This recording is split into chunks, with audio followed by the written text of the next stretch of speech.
Children are so innocent.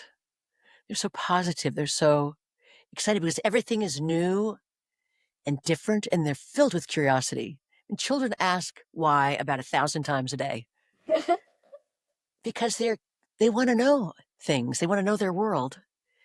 And it's just, to me, it's magical to see a child just running around and asking a lot of questions and wondering about everything they see, right? And I love it when parents or friends and colleagues encourage them versus saying, you ask too many questions. You have to encourage them because that's a beautiful thing, childlike wonder, childlike imagination. Yeah.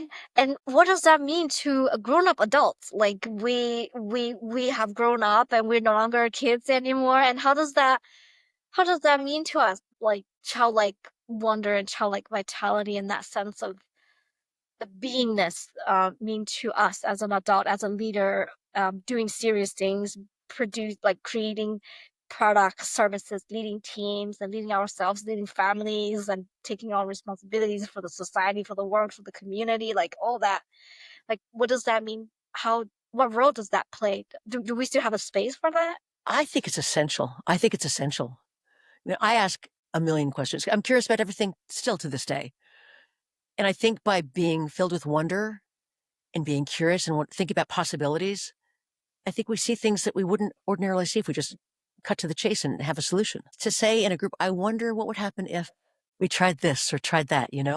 I love that. I wonder what would happen if. It's a great question with a team. How would that potentially shift the current way of working, or how would that, if we speak in what the world is expecting to hear, how would that contribute to the outcomes that we are trying to create?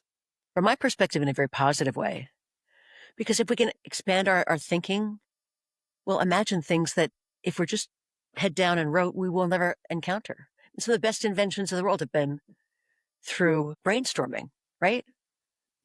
Letting one thought lead to another thought, to lead to another thought, to another thought, and all of a sudden you've got a whole new idea that you would ever have thought about if you didn't make the space and the time to build on each other's ideas, to wonder about what would happen if.